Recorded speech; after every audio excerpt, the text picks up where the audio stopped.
Ahí están.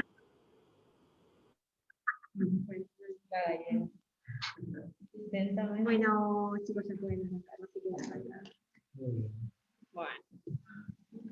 Bueno, quiero. Continúa. No sé si pueden poner los sellos de acá. Ahí está. Bueno. Buenas tardes. El tema de hoy es hipocalemia. Los integrantes del grupo estamos Esteban, Agustina, Lama Fernando, Miranda Lady y Telma Barros.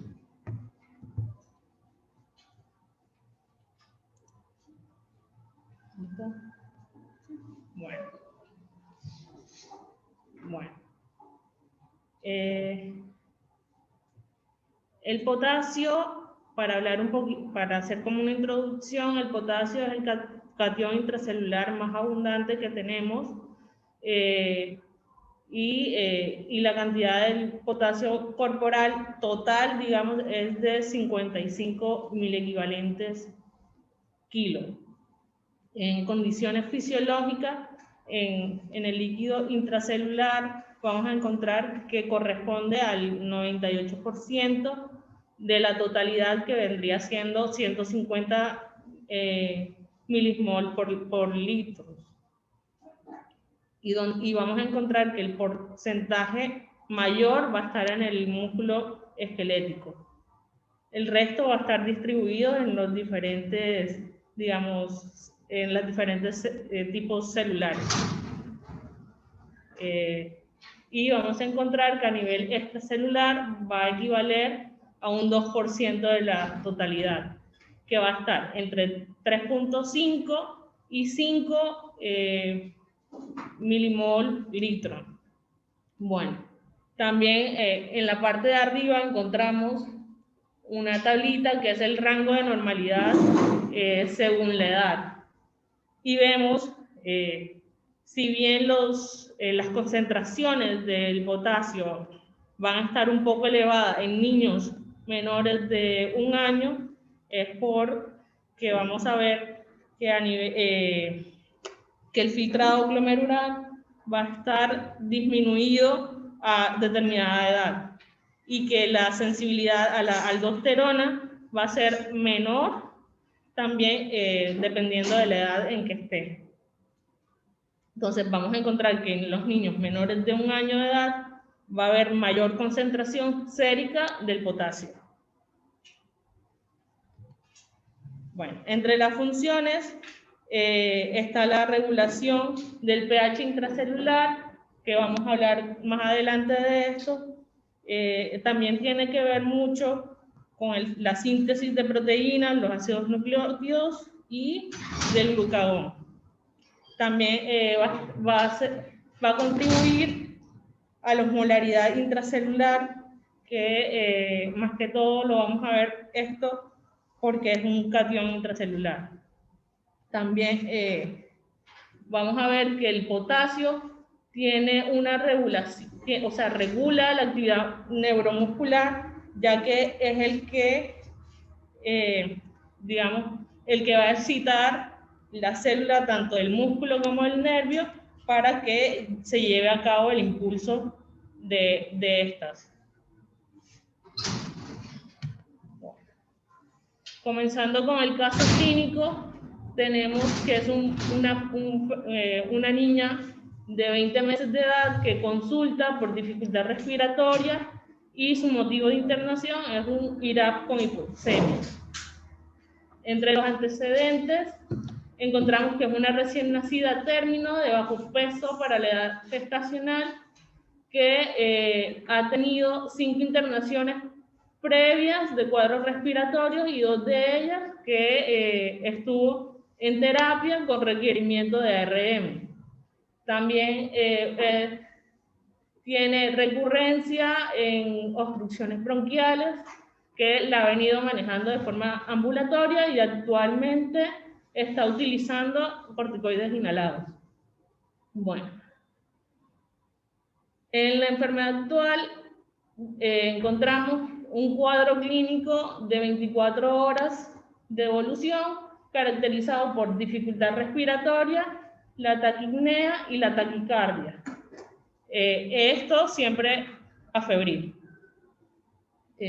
Luego, al examen físico, tenemos a la paciente, la encontramos con tiraje subcostal, intercostal, rales gruesos y subcrepitantes diseminados. Los pulsos presentes, un relleno capilar normal, mucosas semihúmedas con estos signos vitales. Tiene una frecuencia respiratoria de 62, una cardíaca de 140, saturando 89% sin fiebre, con una TA en 101/61. Bueno, hasta ahí. ¿Alguna pregunta? Sí, yo. Peso y talla y percentilos de peso y de talla, que no me olvidé de decirles que lo pongan. ¿Es eutrófico, está desnutrido? ¿Cómo está el crecimiento? Era cercano al 3. Sí. Si no lo tenemos el dato ahora, pero ya cercano al 3. Bueno, pónganlo después, por favor, peso, talla y percentilo y el número de historia clínica, ¿sí? Porque nos importa todo, no nos importa solamente el medio interno, nos importa la clínica del paciente, cómo fue la evolución, ¿eh? Eso es muy importante. Bien. Ok, entonces ahora les pregunto acá a los compañeros, ¿cómo se encontraría el LEC en este paciente? Devuélvele al... Está normotenso, bien. O sea, para dedicarle al proceso con el consejo que tiene. Por favor, hablen más cerca del micrófono, así se escucha para los que están conectados. Normal, Claro. Acá dicen normal. Dicen LEC normal.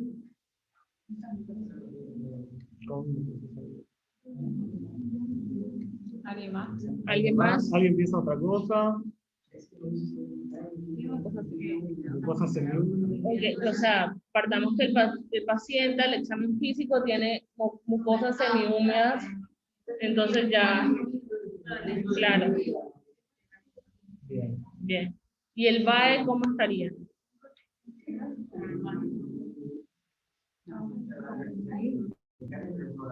La TA. Sí, la TA. Y la TA está normal también. Okay. Bueno, en este paciente, ¿qué es lo primero que harían? Está bien. Listo. Bien, después del ABC. ¿Y después? Sí, claramente el paciente, lo primordial es el paciente, ¿no? En la parte de movilidad,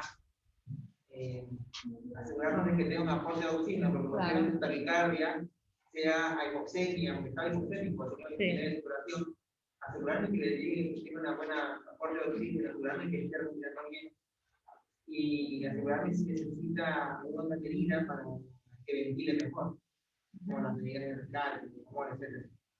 Perfecto. Okay. Bueno, estos son los laboratorios de ingreso. Encontramos que tiene una glucosa en 0.99, una urea en 0.23, una crea en 0.2, sodio en 127, potasio en 2.7 y cloro en 80. Hasta ahí, ¿qué les llama la atención? Bueno, ahora pasamos a los gases. Todo, ¿no? Todo. Bueno, en el estado ácido-base encontramos un pH de 7,57, una PCO2 de 44 y un bicarbonato de 42. En la parte del ionograma urinario y de la crea y la urea urinaria encontramos una urea de 2,3, una crea de 14, un sodio urinario de 6 y un potasio en 9, con un cloro en 5. Entonces, como ya habían dicho, el sodio está bajo, el potasio está bajo, el cloro también, y encontramos un pH aumentado y un bicarbonato aumentado.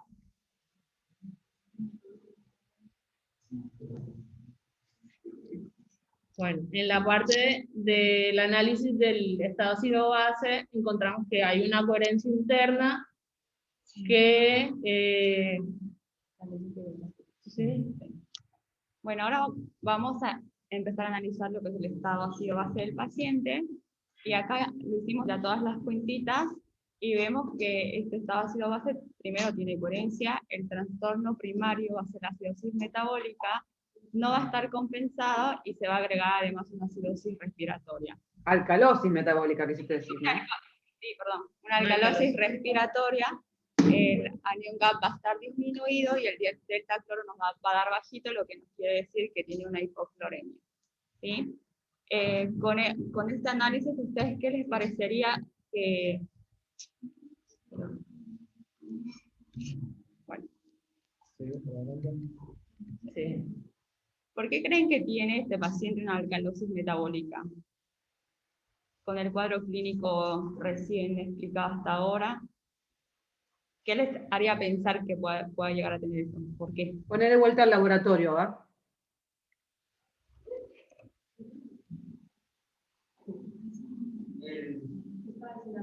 ¿Cuáles son las causas de la metabólica? O sea, ¿qué les puede causar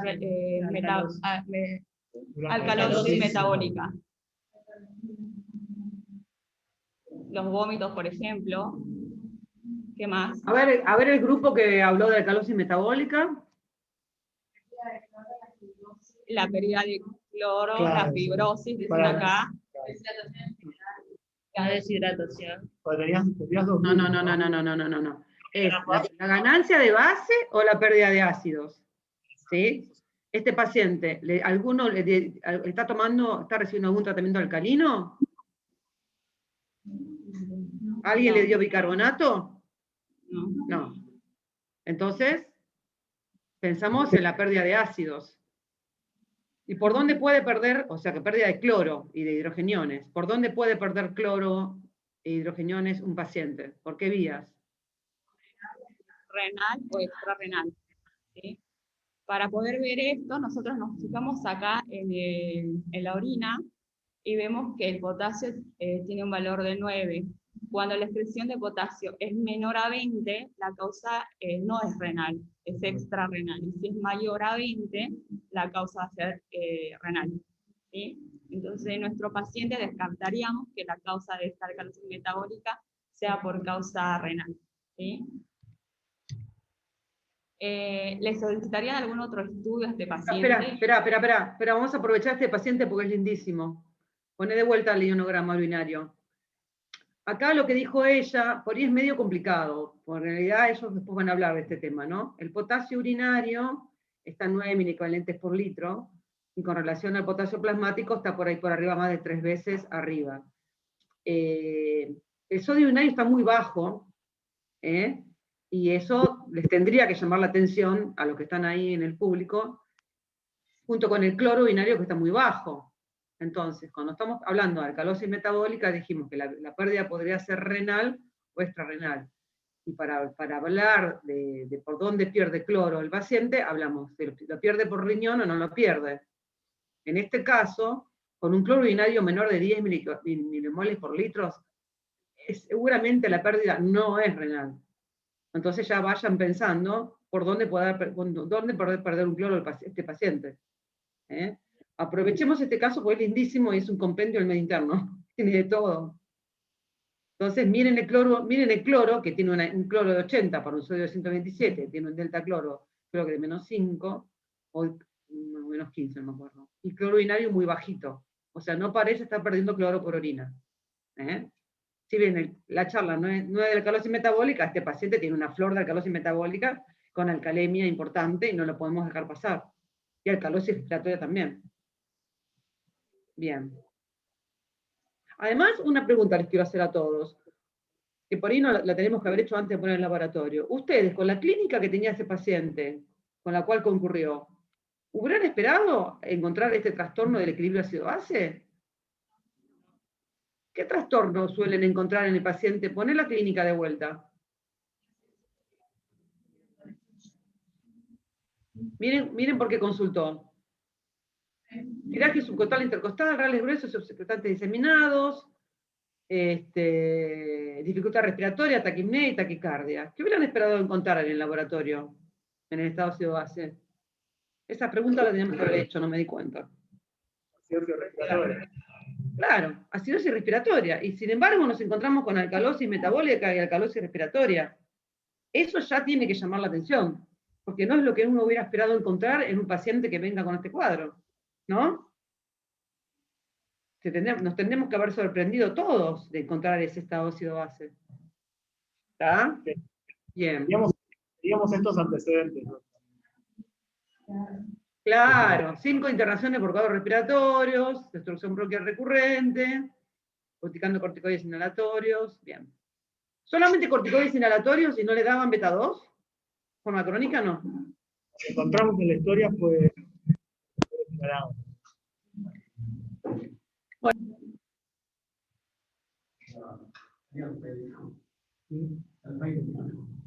¿Cómo? ¿Qué? Sí, creo que tenía un indeterminado. Les pregunto a todos, ¿el corticoide inhalatorio que está recibiendo puede tener algún efecto colateral en el laboratorio y que pueda ser, puede tener algún efecto colateral? No me sale la palabra. ¿Que justamente tiene este paciente? ¿Qué efecto tiene el corticoide inhalatorio? ¿Es solamente inhalatorio? ¿No tiene efecto sistémico? Puede dar efecto mineralocorticoide. Entonces, Claro. Conserva sodio, claro. puede haber perdido, ¿no? Potasio es una causa más, que nos olvidamos de poner ahí en el cuadrito. Sí, en realidad, si uno ve este laboratorio y no ves el ion en orina, con un chico que te dice que es un sibilante, que está con tratamiento con corticoterapia, y yo veo ese gas así y no veo el iono, pienso que este nene tiene el bicarbonato alto porque tiene una acidosis respiratoria crónica. Y acá o lo ventilaron o le hicieron una seriada y el pulmón se abrió. Eso también podría ser una opción. La alcalosis metabólica post-hipercámbica. Y yo cuando veo el iono en orina no cierra, pero solo con el gas también podría ser una opción. Ah, eso sería un paciente que estuviera internado en la terapia, que estuviera ventilado, no un chico que viene de la calle, ¿no? Claro. Sí, eso es un poquito más complicado lo que se está diciendo la doctora, de entender. Pero podría ser. Aprovechen ahora que los que están rotando en la terapia en los meses de invierno para ver este tipo de pacientes. Capaz que enganchan alguno. Claro.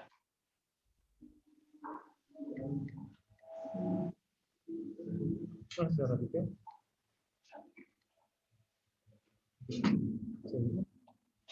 Bueno, como habíamos descartado ya la causa que la pérdida de cloro que está produciendo la alcalosis metabólica no es renal, tendríamos que ir a ver cuál podría ser la causa de la pérdida de cloro del paciente. ¿Qué estudio les solicitarían para buscar esta causa? ¿Qué otro estudio les solicitarían? Todo lo anteriormente hablado, los antecedentes del paciente, que es un paciente que tiene broncoconstricción recurrente y demás. Un test del sudor, dicen acá, doctor. Está aplaude la doctora. Bueno, se le hace el test del sudor que informa que el cloro en sudor es de 197 mil equivalentes. ¿Y cuál es el valor normal? Menos de 60. Menos de 60. ¿De cuánto? Sí.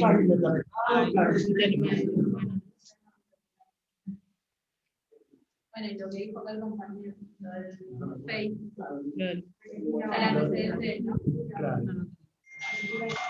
Acá dicen, claro, que es importante también el antecedente, contar con un antecedente del FEI, que es importante preguntarlo en la historia clínica.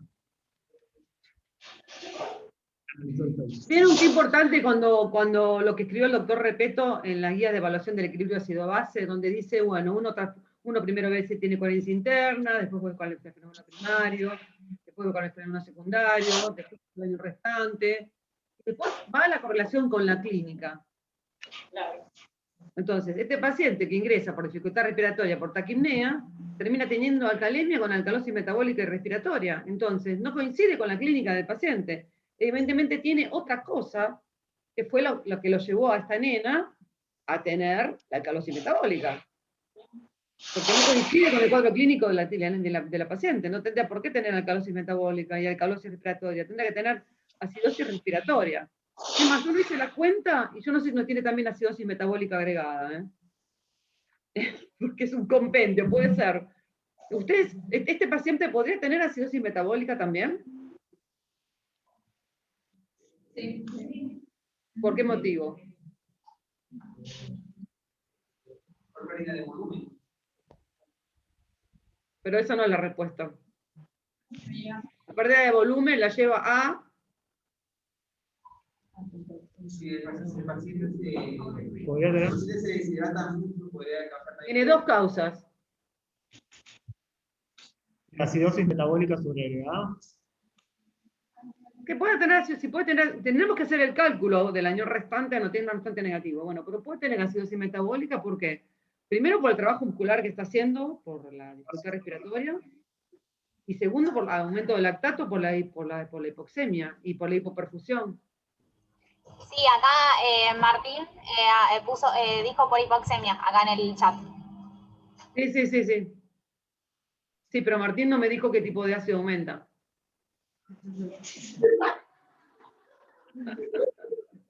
Muy bien.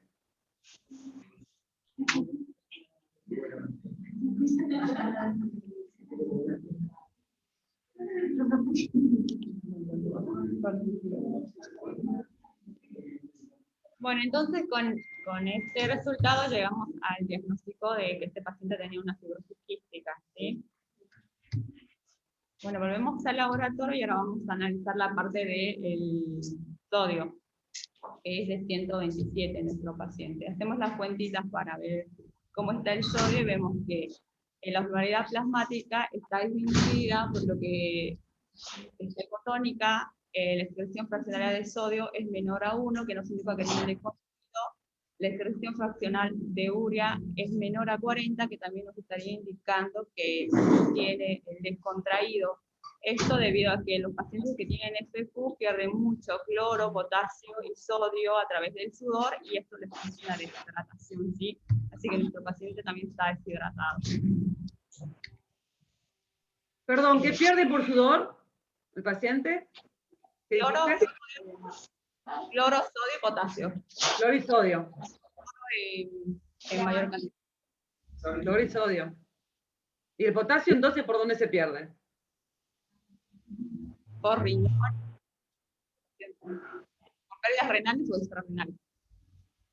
Pero en este paciente, ¿por qué o sea, en un paciente que está con pérdida de cloro de sodio, o de hidrogeniones y cloro por algún lugar. Vos después lo vas a explicar, alguno de tus compañeros lo va a explicar este tema. Si alguno de los que está presente en el grupo lo quiere decir, lo puede decir. Si el paciente tiene cloro y sodio, se contrae de volumen, ¿no es cierto? Claro. Evidentemente este chico tiene mayor deshidratación de la que clínicamente muestra. Que no se evidencia clínicamente por hipotensión ni por taquicardia, pero seguramente la tiene. Entonces, ¿qué pasa cuando se contrae el volumen arterial efectivo circulante? ¿Qué mecanismos se ponen en marcha? Que también retienen, que lo vamos a explicar más adelante. Pero ya lo podemos adelantar, porque como vos dijiste que perdía cloro y sodio y potasio por sudor, yo te tengo que corregir, perdón, pero es un mecanismo secundario la pérdida de potasio. ¿Lo vas a explicar después? Bueno, explicarlo después. Dijeron a ver el aula, por ahí se escuchó Acá la compañera, cuando hay una deshidratación, una disminución del volumen efectivo circulante, dice acá la compañera Camila que aumenta la aldosterona y eso genera el hidrograma invertido ese que vimos y la pérdida de potasio que seguramente este paciente lleva arrastrándolo desde hace bastante tiempo, así que su pérdida de potasio, una depresión importante de potasio. Además. Bien. Eso Verónica, ¿quieres decir algo? No, que si se fijan en el ionograma urinario, tiene invertido el ionograma, tiene el potasio más alto que el sodio. Está todo muy bajito porque está todo muy contraído, pero ahí hay efecto de la aldosterona, que es lo que estamos charlando también.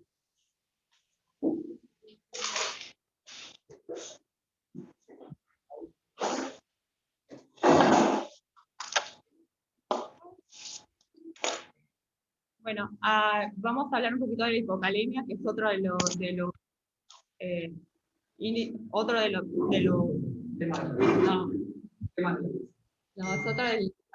dentro del laboratorio que estaba afectado, digamos, que tenía de 2.7. Entonces definimos la hipocalemia, definimos la hipocalemia como la concentración sérica de potasio menores a cifras de 3.5 mil equivalentes por litro, y se va a clasificar en leve, moderada y grave según el valor del potasio. En el caso de nuestro paciente que tenía 2.7, la hipocalemia va a ser de tipo moderado.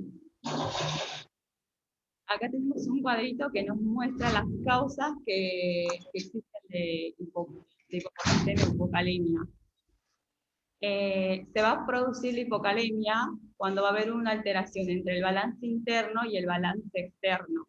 El balance externo en sí va a depender de los ingresos y los egresos del potasio dentro del cuerpo, que a su vez pueden ser estas pérdidas extrarrenales, como hemos explicado anteriormente, y pueden ser renales. Para esto, como ya habíamos mencionado, si por la excreción urinaria es menor a 20, la causa va a ser extrarrenal, y si es mayor a 20, la causa va a ser renal. Entre las causas extrarrenales de pérdida de potasio van a ser las gastrointestinales, como por ejemplo la diarrea, no sé, en pacientes que por ejemplo tienen el síndrome, en los piloritos, por ejemplo, que pierden cloro y que también pierden potasio, o en una baja ingesta de potasio. Y las causas, por otro lado, van a ser las causas extrarrenales, en los pacientes que van a tener alterar la función renal, ya sea de la absorción y de la secreción del potasio, que pueden estar alterados ya sea por diuréticos, puede ser también por causas genéticas y otras causas. Y otro tipo de alteración, y otra causa de la hipopotasemia va a ser la alteración del balance interno. Esto va a estar determinado por la salida y la entrada del potasio entre el líquido intracelular y el líquido extracelular. A esto se denomina translocación. Las causas más frecuentes de la translocación, este movimiento del potasio hacia afuera y hacia dentro de la célula, pueden deberse a alcalosis metabólica, como es el caso de nuestro paciente, también por la insulina, también van a estar estimulados por los beta-adrenérgicos, como el salbutamol, que es una que utilizamos frecuentemente, la adrenalina, entre otros. Entonces, como ya habíamos dicho, nuestro paciente, ¿qué tipo de, o sea, cuál va a ser la causa de la hipocalemia en nuestro paciente? Según este esquema.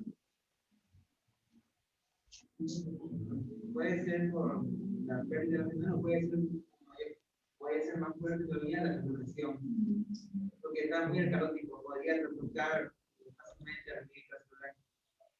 Bien, acá dicen que la translocación es lo que predomina y que también por efecto aldosterónico. ¿Cuál es? ¿Y qué mecanismo de translocación? Resulta que cuando... Acá. Pero no saques el cuadrito, volvé para atrás un momentito que quiero decir algo de otra cosa, mientras van pensando.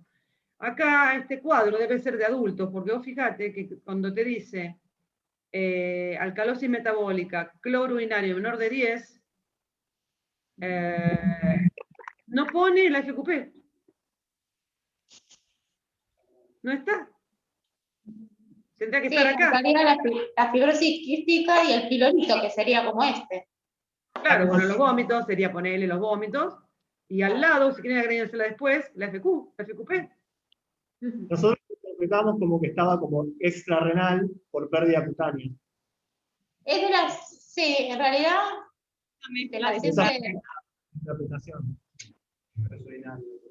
Sí, porque, bueno, les quiero decir algo acá también porque confunde un poco. Puede haber pérdida renal de potasio por o sea, secundario a la disminución del volumen arterial efectivo circulante, transitoria por hiperaldosteronismo. Claro. O sea, como este paciente seguramente incluso perdió más potasio por orina, y ahora ya está tan contraído, tan deshidratado, que ya por ahí Ya no el pierde riñón más. te lo guardó en otro lugar, en otro sitio, digamos. Pero una cosa es que haya pérdida transitoria por hiperaldosteronismo, que el potasio urinario puede ser por ahí incluso hasta mayor de 20, pero el paciente no tiene una tubulopatía perdedora de potasio, ¿se entiende? Sino que cuando yo resuelvo el mecanismo que lo llevó a eso, que es el déficit de volumen arterial efectivo circulante, hidratándolo, pasándole cloro, fundamentalmente cloro, y freno el hiperaldosteronismo, va a dejar de perder potasio por orina. Esa es una cosa. Te digo porque si no se confunden con el cuadro este. Claro, el cuadro este, a la derecha dice estar renal y pone potasio menor de 20 mil equivalentes por litro. Pero un paciente puede tener por hiperaldosteronismo potasio por arriba de 20 mil equivalentes por litro, la pérdida de ser extrarrenal también, digamos, haber perdido cloro por vía extrarrenal y tener potasio urinario elevado, no sé si se entiende, en forma transitoria. Entonces los algoritmos a veces sirven y a veces confunden un poquito también, ¿eh? Porque fíjate que ellos acá, claro, te ponen pérdidas cutáneas, pero están hablando como que pierde potasio por sudor y pierde muy poquito. ¿Entienden? No sé si... Yo voy a lo de alcalosis metabólica, que con cloro menor de 10 tendrá que estar la FQP y no está. Bien. Entonces, lo que estaban pensando ahí en el aula, entonces, ¿cuáles son los mecanismos de hipocalemia en este paciente? ¿Por traslocación? Traslocación, por alcalosis metabólica, compañero. Nos faltó poner que la guardia, cuando llegó, recibió, se le hicieron series. Se le hicieron series al paciente. Y que seguramente la madre también en la casa le hacía series de salbutamol porque es un paciente que ya recurrentemente había tenido broncoespasmos. Puede ser otra causa la utilización de beta 2. Bien, así que traslocación podría involucrar dos causas, podría ser por alcalosis metabólica y por utilización de beta 2, de agentes beta 2 también. Eso es lo que se dice acá en el audio.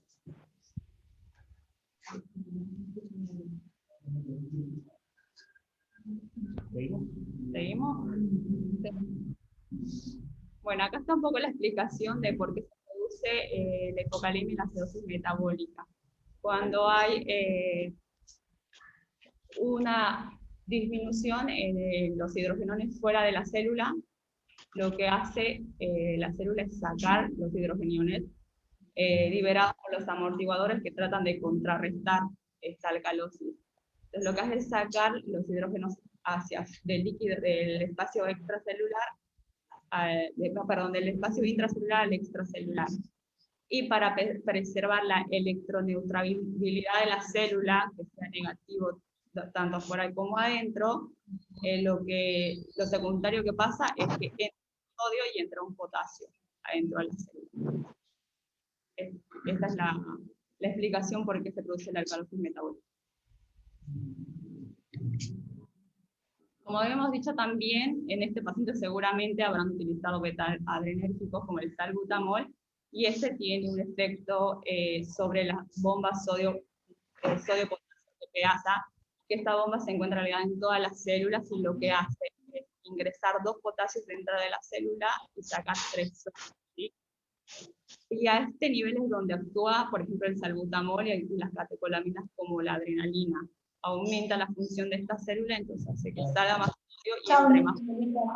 Esto causa a su vez hipocalemia. ¿Entendido? Otra de las causas, como ya habían dicho hace un rato, es el efecto de la aldosterona. Este paciente tiene el líquido extracelular, o sea, está contraído, esto va a estimular la secreción de aldosterona. La aldosterona tiene la función de activar la bomba que recién les había mencionado, que es esta sodio-potasio ATPasa. También estimula los canales ENaC, que son los que producen la absorción de sodio, y a los canales RONCA, que son los que secretan el sodio. Entonces, cuando se produce un estímulo de la aldosterona a nivel del túbulo distal, esta vendría a ser la célula, esta es la luz, esta es la sangre y esta es la membrana materna. Entonces, lo que hace la aldosterona es estimular esta bomba, saca sodio, mete potasio, hace que dentro de la célula se vuelva más positiva, es caliente, hace que entre el sodio y salga el potasio. Entonces se entiende bien. Pero es lo que es este mecanismo el que va a aumentar la hipocalemia. ¿Sí? Después, ¿cómo vamos a valorar si el potasio, si la pérdida de potasio es por causa renal? Tenemos la excreción fraccional de potasio, que lo que hace es determinar que de todo el filtrado glomerular, lo que mide es de todo el filtrado glomerular, cuánto de potasio se está eliminando, entonces va a depender del filtrado glomerular. En un paciente que tenga un filtrado glomerular normal, la excreción fraccional de potasio debería ser de 5 a 15%, ¿sí? Y si el filtrado glomerular va variando, los valores también van a ir variando según el filtrado. Entonces, en nuestro paciente, sacando los índices, la excreción fraccional de potasio es de 6.1, y como vemos acá, nuestro paciente tiene un filtrado glomerular normal.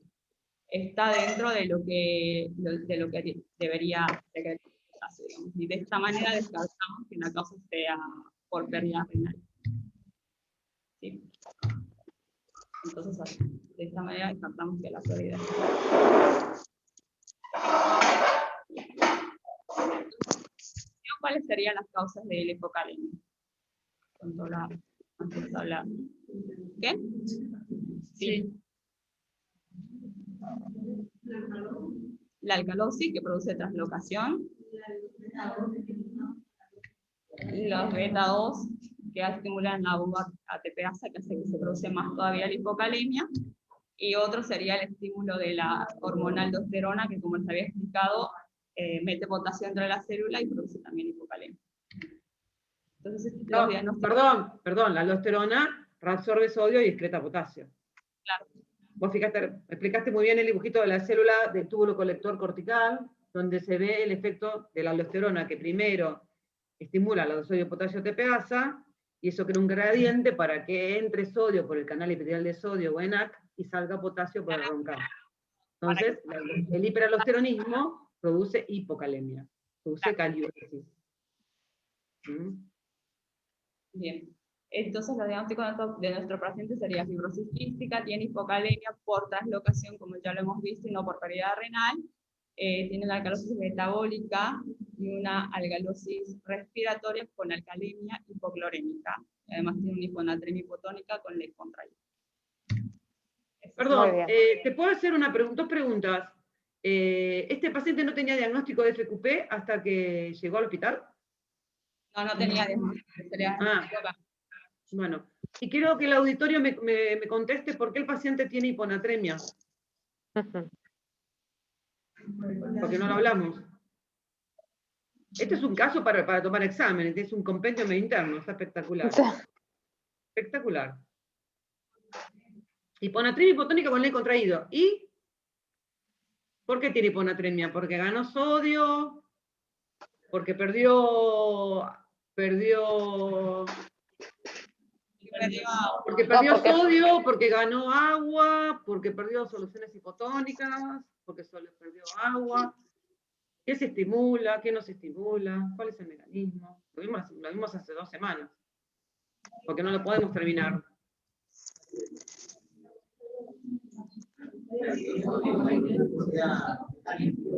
¿Cómo está el sodio corporal total de este paciente? ¿Cómo está el sodio corporal total de este paciente? ¿Bajo, normal o elevado? Bajo. Bajo. ¿Qué perdió? ¿Agua o soluciones hipotónicas? ¿Perdió agua pura o perdió soluciones hipotónicas? No, soluciones hipotónicas. Soluciones hipotónicas. Claro. Sí, y bastante, ¿no? Porque pierde por sudor, pero bueno. Sí, y aparte está taquimneico, tiene aumentadas las pérdidas extrarrenales. Y entonces, ¿qué es lo que lo lleva a la hiponatremia? Y la pérdida de volumen, lo digo yo, ahí viene.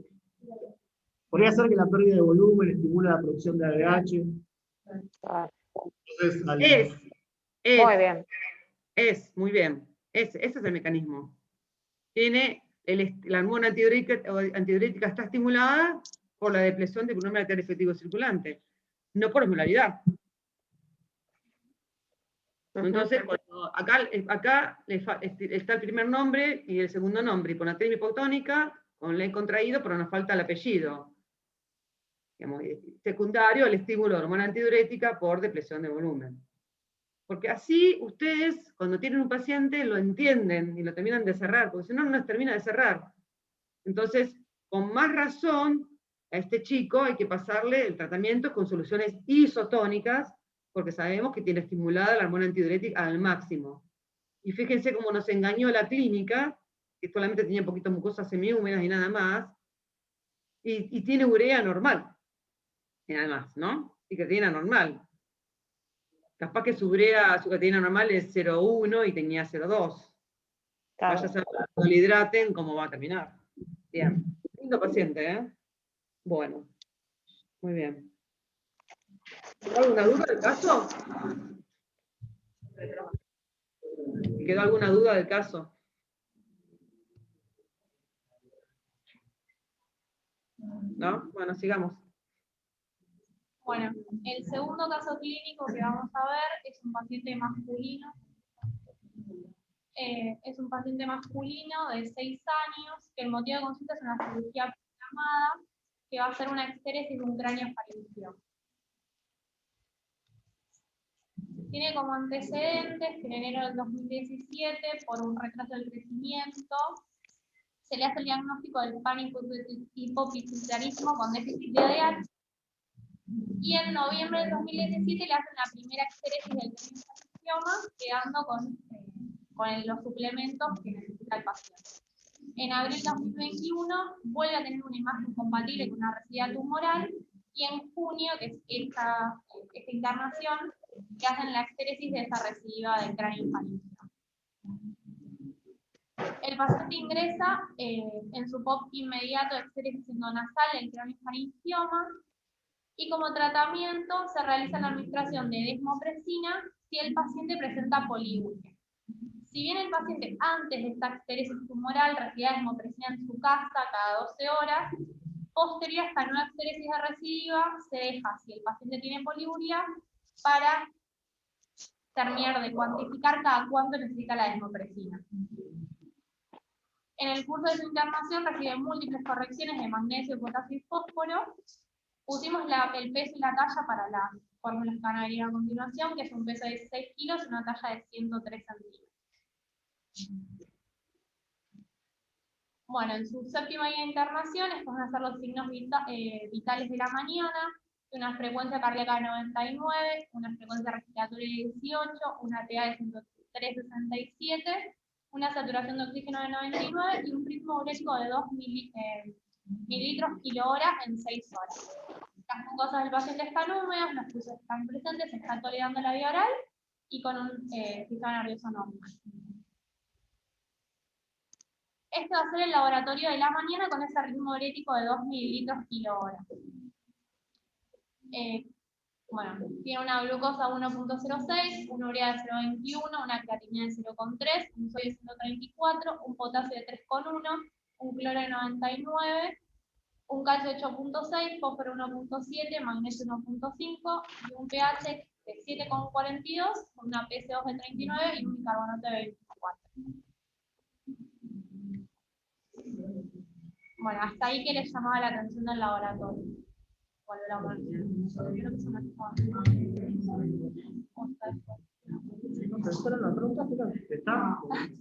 No me acuerdo si está después. Claro.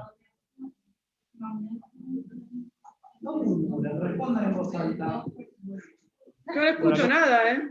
Acá dicen que está alterado el sodio, el potasio, fósforo, magnesio. Muy bien. El pH. El pH está normal. Es lo único que tiene bien.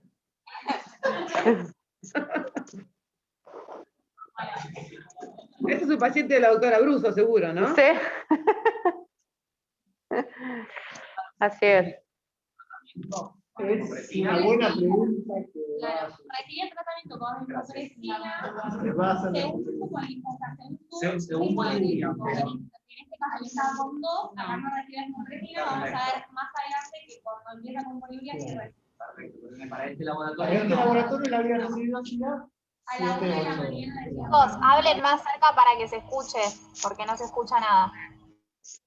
Para que sigue, se ve si hay efecto o no. Ahí se escucha mejor. Sí. Bien. Ahí sí. Lo que estamos hablando es que había recibido desmopresina el día anterior a este laboratorio a la 1 de la mañana. O sea que en este caso son 6-7 horas posteriores al pasaje de la desmopresina. ¿Y cómo pueden saber si tiene desmopresina todavía o no actuando? Qué buena pregunta. Claro que es el análisis que sigue. Claro, el análisis que sigue, que les pasa que Si primero no, es con pregunta, el claro, ¿cómo lo que le parece? si no lo pasamos. No. Acá dicen que por la osmolaridad urinaria se darían cuenta si hay efecto todavía de la desmopresina. Bueno, ¿y cómo está esa osmolaridad urinaria?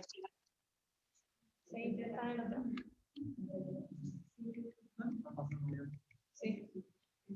Ahí está. Atrás. Está ahí. Bueno, la osmolaridad urinaria es de 611 milimol litro. Entonces, ¿tiene o no tiene? Sí, todavía tiene efecto de la Muy bien, perfecto. Y además, otra cosa, ¿no? ¿Cómo está la anatremia? Y la anatremia está baja. Estaba baja la anatremia en este laboratorio. Entonces, ¿tiene hiponatremia porque le falta sodio o porque le sobra agua?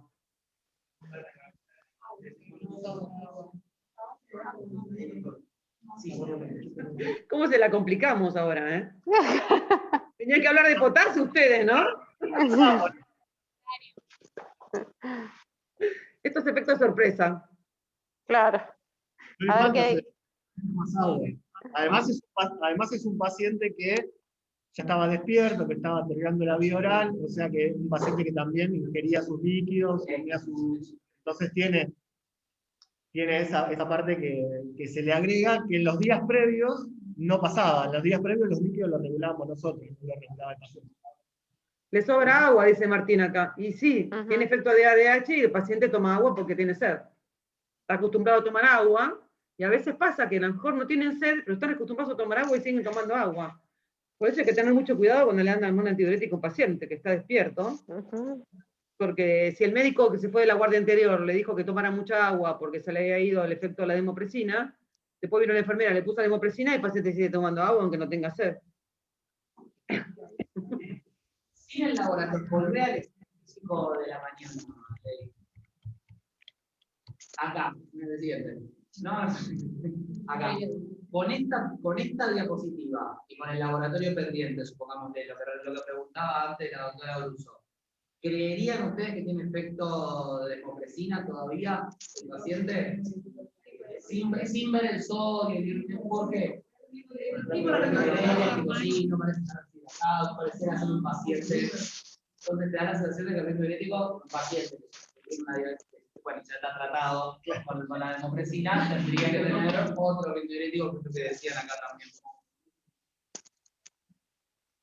Bien. Muy bien. Si querés preguntar. Esto lo dijeron. Sí. Esto lo dijimos. Bueno, ahí está marcado las alteraciones del laboratorio.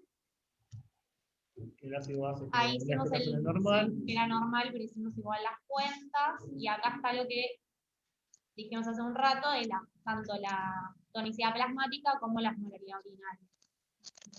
Y vamos a ver que Bueno. no importa. Bueno, acá hicimos los índices urinarios.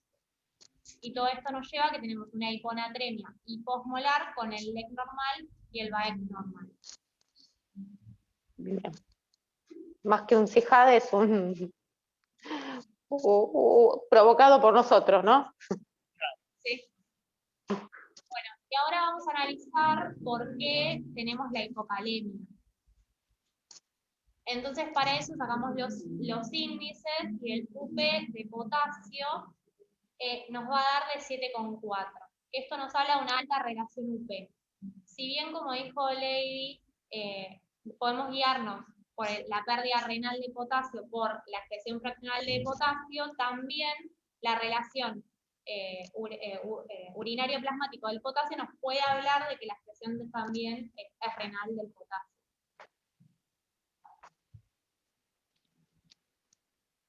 En este caso, digamos, este índice nos habla de que habría una pérdida renal de potasio y, bueno, ¿cuál les parece que sería la causa?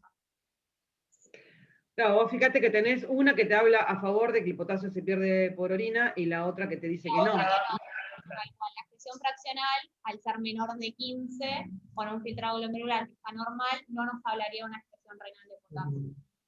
Sí, pero bueno, estando hipocalémico uno esperaría que no, que bien poquito. Claro, porque la excreción, la concentración urinaria de potasio es de 23. Claro. ¿No? Y uno dice, bueno, mayor de 15, por debajo, tendría que estar menor de 15. Hoy ustedes me estuvieron hablando, de cuánto los jefes de residentes, para que se pongan orgullosos de sus residentes, me hicieron preguntas de fisiología, de fisiopatología, ayer a la noche y hoy a la mañana. Así que les tuve que ir a buscar al UpToDate, porque esto es algo muy discutido. ¿Cómo evaluar la excreción urinaria de potasio en hipocalemia? Entonces, tenemos varias formas. Una es la que están mostrando ellos, que es el UP de potasio. Otra que es la excreción fraccional de potasio. Y en adultos se usa mucho la relación potasio-creatinina, que es 15 miliequivalentes por gramo de creatinina, y por debajo de eso habría buena conservación de potasio por riñón, y por arriba de eso habría caliuresis. A veces tenemos que tomar varias cosas como para darnos cuenta, pero también podemos usar el razonamiento, ¿no? Este paciente que tiene el antecedente de poliuria, pues después ustedes lo van a decir eso. Si no lo dicen, después lo digo yo. O sea, en este laboratorio, el paciente en este momento tenía un ritmo urítico de 2, o sea que no estaba poliúrico.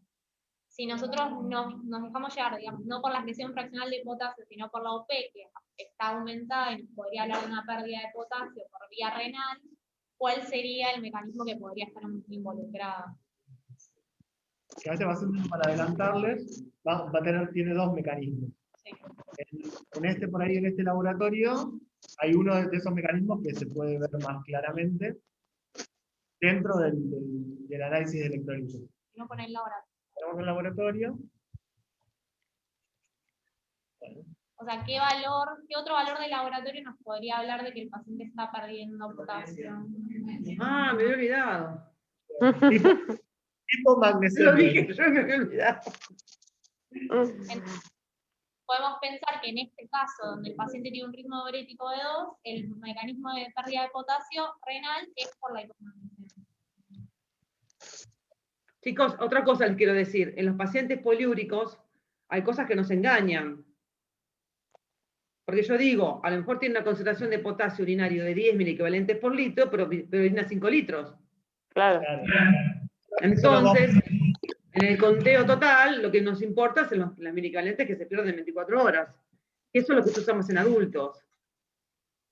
Más de 20 miliequivalentes en 24 horas, uno diría la pérdida de potasio renal, ¿no? Pero bueno, sigan pensando, mostrarles la tabla de laboratorio, porque creo que no llegaron a ver un valor de laboratorio que es importante. No sé quién me está hablando ahora. Ahí. A ver, según R2, ¿se acuerdan? Miren lo que marcaron ellos de patológico. El sodio, el potasio, el fósforo y el magnesio. No, habían dicho acá hipomagnesemia. ¿Sí? Bien. Hizo Guillermo, el doctor Guillermo acá. Muy bien. Sí. Bien. Bueno, se hicieron las correcciones que el paciente requería, tanto de magnesio, potasio y fósforo, y posterior a esto se hace un laboratorio post correcciones y en este momento sí el ritmo diurético del paciente va a ser de 10 mililitros kilo-hora. Es decir, que en este momento estaba previa al pasaje de desmopresina y estaba poliúrico. Muy bien. ¿Sí? Bueno, aquí tenemos el laboratorio de control de este paciente, que fue alrededor de las 8 de la noche, en donde, ahí como vemos, está el sodio un poquito más alto. Bueno, si quieren díganme ustedes qué les parece que está alterado. 10. Bien, ¿qué les parece que está alterado? El fósforo, potasio,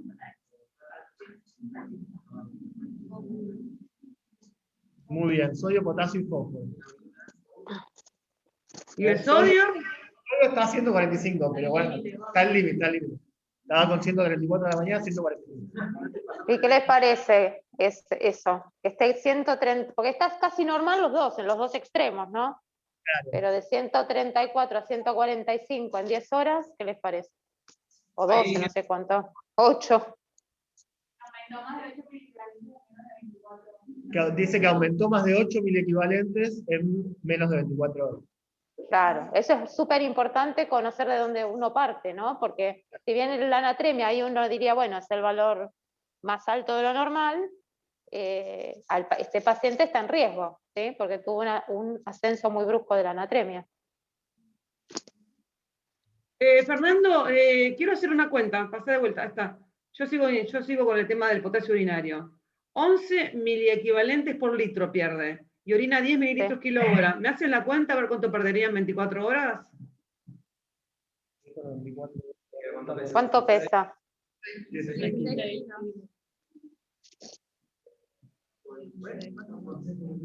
Me da 3 litros 800. Así que... 3 litros 800. Un litro pierde 11. 11 por 4, 48 miliequivalentes en 24 horas. 43. Ahí tenés. ¿Ven que tenemos que ver todo? Tenemos que ver la diuresis, la creatina urinaria, el UP, todo. Entonces, ahí tenés la respuesta. 43 miliequivalentes por día pierde de potasio. Y está hipocalémico.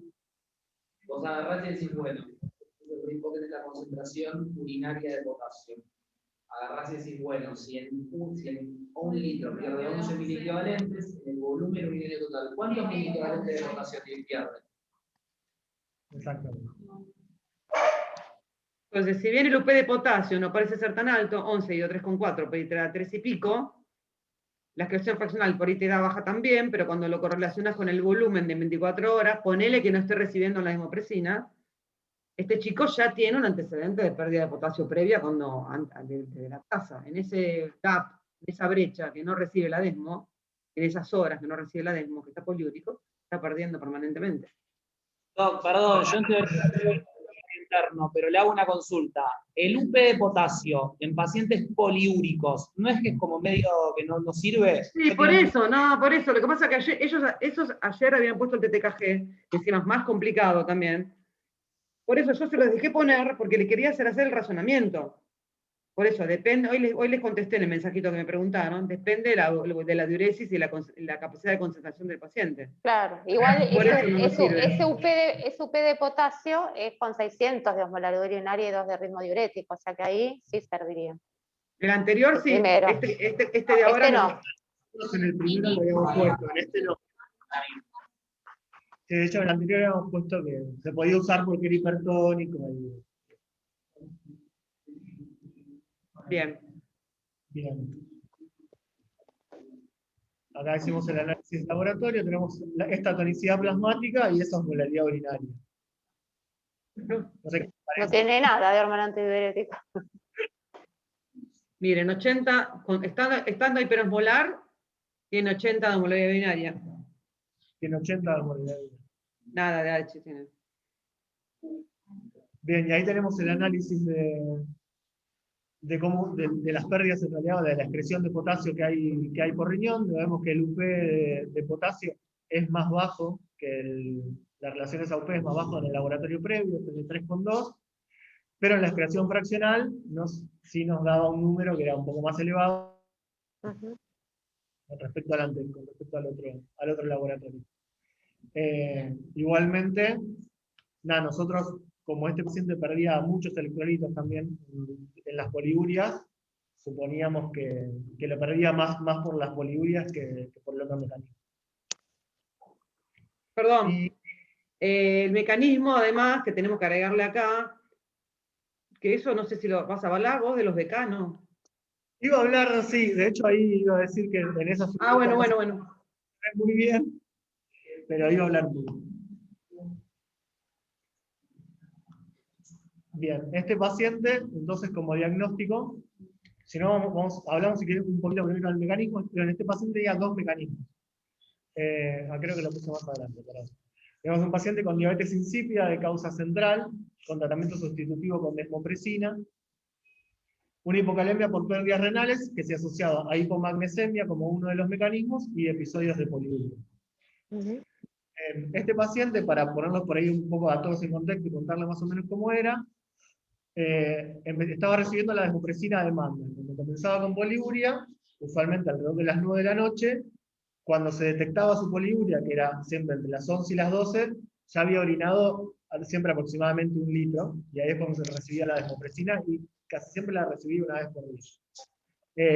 Justo ese día del laboratorio de la tarde se iba al piso, y yo le pedí expresamente a la mamá que por favor me juntara la orina para poder hacer la presentación, porque en realidad nuestra hipótesis era que lo perdía en esos episodios de poliuria, era donde perdía electrolitos, que no solamente perdía el potasio, sino que perdía magnesio, perdía fósforo, etc. Así que ese es más o menos el contexto.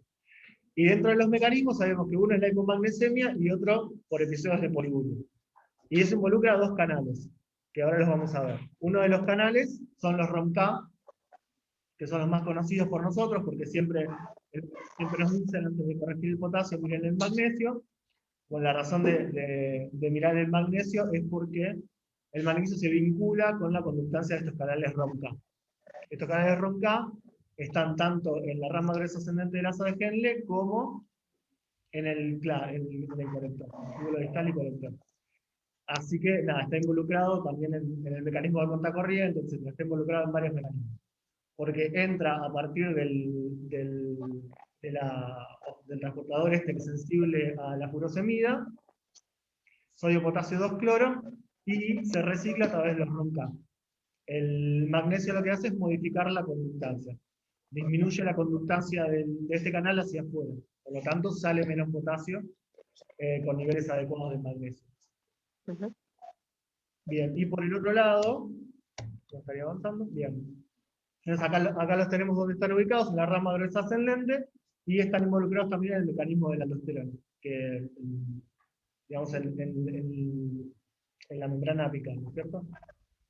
Y ahí tenemos el magnesio disminuye la conductancia hacia el luminal de los canales ROMK.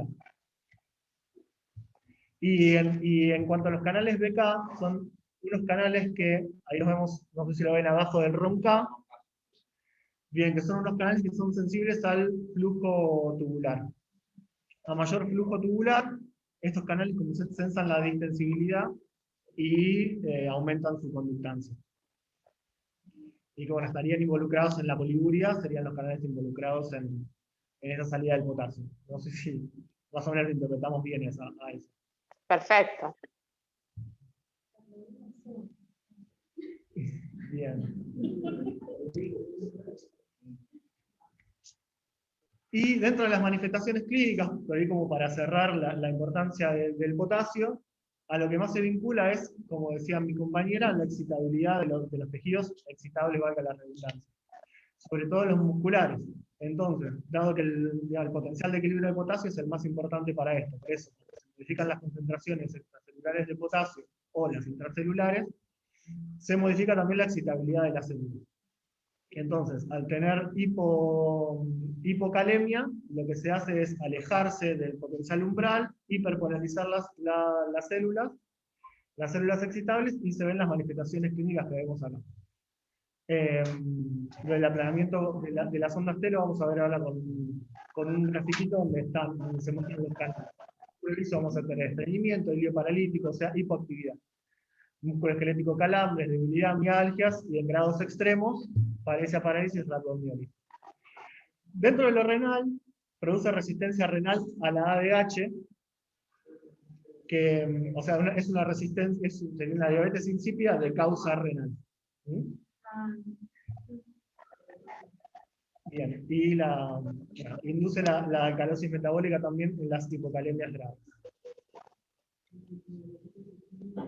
Bien, y además, bueno, afecta a todo el resto. Fernando, poneme de vuelta por fin la diapositiva anterior. Lo que produce la hipocalemia crónica es un daño túbulo intersticial, por lo cual hay un daño de los receptores a la hormona antidiurética y puede producirse una diabetes insípida nefrogénica secundaria a la hipocalemia crónica. Un poco para reforzar el concepto que vos estás diciendo. Se ve mucho, sobre todo en los pacientes por ahí desnutridos crónicos, con hipocalemia crónica por alguna tubulopatía o por alguna pérdida gastrointestinal, que puede verse alteración de la capacidad de concentración secundaria al daño tubular por la hipocalemia crónica. Bien. Perfecto. Si habíamos encontrado también algo de daño proximal, pero... Bien. La hipocalemia produce de todo, produce muchos efectos. Produce vasoconstricción a nivel del túbulo, a nivel glomerular, entonces hay filtrado. Genera también un aumento de la reabsorción proximal de bicarbonato, estimula la síntesis de amonio a nivel del túbulo proximal, y el amonio, como es un buffer, cuando llega a nivel de la parte final del túbulo, estimula, como es un buffer, lo que hace es atrapar los hidrogeniones que salen de la célula hacia la luz. Por cada hidrogenión que sale se regenera una molécula de bicarbonato, o sea que perpetúa la alcalosis metabólica, un montón de mecanismos. Por eso hay que tratar de corregirla, y hay algo que por ahí ustedes nos dijeron al principio de toda la clase, pero yo se los voy a reforzar, es que ustedes se quedan a veces muy tranquilos con calemias de 3,5 y dicen es normal. Cuando un paciente tiene una calemia en el límite inferior, sabemos que tiene déficit intracelular de potasio, porque la calemia no expresa la concentración de potasio intracelular. Entonces, un adulto, una calemia de 3,5, se sabe que tiene de 100 a 200 miliequivalentes de déficit de potasio. Por lo tanto, tenemos que hablar siempre de este tema. Y después, ¿vas a hablar después del magnesio y la pérdida renal de potasio, o fue lo que dijiste recién? No, lo que creo que era esta de acá. No, porque entonces tendríamos que cerrar, digamos, en el cierre del caso clínico, tendríamos que decir nuestras hipótesis de la hipocalemia. Serían 3 mecanismos. Bien. Entonces, uno sería el que vos dijiste, porque por ahí no les quedó claro, que te quedó claro a vos, pero por ahí quizás no lo llegaron a incorporar lo que te escucharon. Es decir, al tener hipomagnesemia, que normalmente altera la conductancia de un canal de potasio que hace que salga potasio de la célula hacia afuera, si hay déficit de magnesio intracelular, ese canal ROMK se abre y hay pérdida renal de potasio. Una, hipomagnesemia. ¿Cómo lo resuelvo? Le doy magnesio. Segundo, 1B, digamos, 1A, hipomagnesemia. 1B, magnesemia normal con magnesio dentro de la célula baja, también puede pasar. Y yo lo tengo que sospechar, el paciente con hipocalemia que no mejora con la corrección de potasio. Entonces, claro, además, igual que el potasio, el magnesio, la concentración plasmática de magnesio tampoco habla del pool de magnesio disponible, entonces pueden tener magnesio en el normal o en el límite inferior y estar deplecionados, igual que el potasio. Entonces, hipocalemia secundaria, hipomagnesemia. Hipocalemia secundaria, o sea, todo esto me encanta porque en este caso, la causa de la hipocalemia es aumento de balance externo. Tenemos dos causas, aumento de balance interno o aumento de balance externo de potasio. En este caso tenemos aumento de balance externo, que es la hipomagnesemia que produce caliuresis. La contracción de un volumen arterial efectivo circulante, secundaria, que el paciente, si se lesionó mucho, se contrajo el volumen, se estimuló el RAS, hay hiperaldosteronismo, hay pérdida renal de potasio, segunda. Tercera, en la apertura de los canales BK, por el volumen. Entonces tenemos los 3 mecanismos de causa de hipocalemia en este paciente. Que es raro, que está muy bueno, porque la verdad que nunca, cuando hablamos de hipocalemia siempre mostramos una gastroenteritis, una tubulopatía, nunca mostramos una diabetes insípida como causa de hipocalemia. Y está bueno porque justo vino en la clase anterior de diabetes insípida y ahora como que completamos el paso clínico. Y por eso yo les decía en la clase anterior, cuando les preguntaba qué plan le pondrían a diabetes insípida, de acordarse del potasio.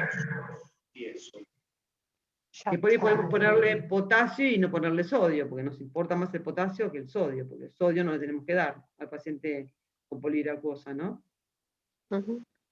Bueno, bien. ¿Quedó más claro ahora? Entonces, para reforzar el caso, muy lindo. Bien. Muy bien. Y no, y terminando, nada, que en realidad que lo que queríamos reflejar es que afectaba a múltiples sistemas, que por ahí nosotros siempre nos vamos a las células excitables, porque en realidad son las que determinan en realidad la clínica más grave de los pacientes, pero bueno, también afecta al metabolismo, etc. Y por ahí, para recordar de alguna insulina, casos sensibles a ATP, y bueno, con bajo potasio extracelular, y alejarse además del potencial para entrar, también tenía esa disminución de la secreción de insulina. Bien, múltiples enzimas, por eso y este es el potencial de acción cardíaco, en donde vemos que en la meseta sale una gran cantidad de potasio, que cuando el potasio extracelular está más disminuido, esta meseta se alarga y la célula además queda más hiperpolarizada, y por eso es lo que vemos en los electrocardiogramas. Y nada, si nos quedaba tiempo en realidad vamos a hablar un poco de tratamiento, que el tratamiento puede ser por vía oral o tanto por vía endovenosa. Nosotros usualmente los pacientes internados utilizamos la vía endovenosa, pero también puede ser por vía oral.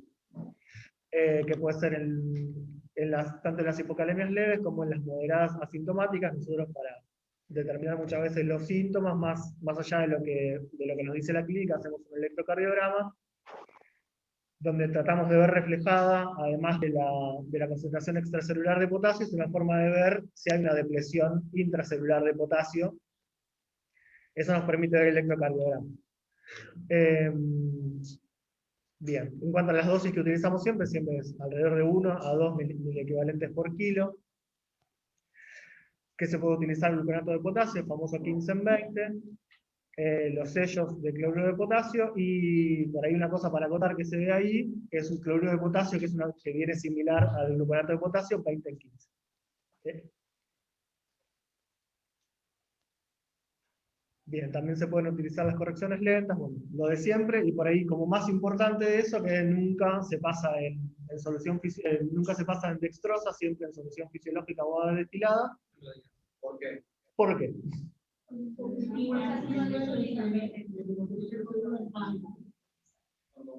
Acá dice que la dextrosa dice que la dextrosa estimula la secreción de insulina y la insulina estimula la entrada de potasio en la célula. Y lo vamos a ver en este gráfico. Ahí vemos la bomba de sodio-potasio, y vemos su estimulación por la insulina o por las catecolaminas.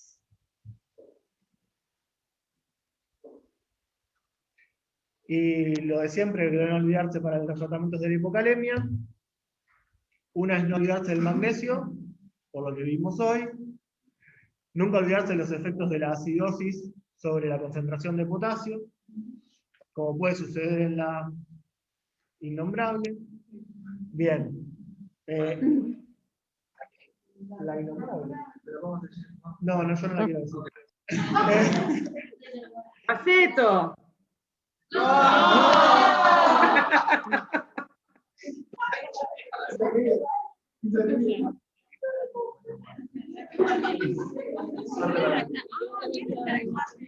¿Sabés qué faltó por ahí, Fernando, poner, después dejárselo a sus compañeros, una foto de una diapositiva donde muestren las manifestaciones electrocardiográficas del potasio? Ah, sí, me faltó. Y después en el algoritmo hay algo que no está, que debería estar, que es el tomar la tensión arterial a todo paciente con hipocalemia. Al paciente con hipocalemia con alteración del eje de mineralocorticoide, como hemos tenido, hipocalemias graves, secundarias a hipertensión monogénica. Así que eso tiene que estar siempre. Bien. Bueno, ya está bien. Muy bien. Muy lindo, chicos. Muy lindo. Hermoso. Bueno, muy bueno. A pesar de que los reté porque tardaron un montón en mandar la presentación, pero bueno, ustedes piensen para los que vienen, que cuanto más rápido mandan la presentación, más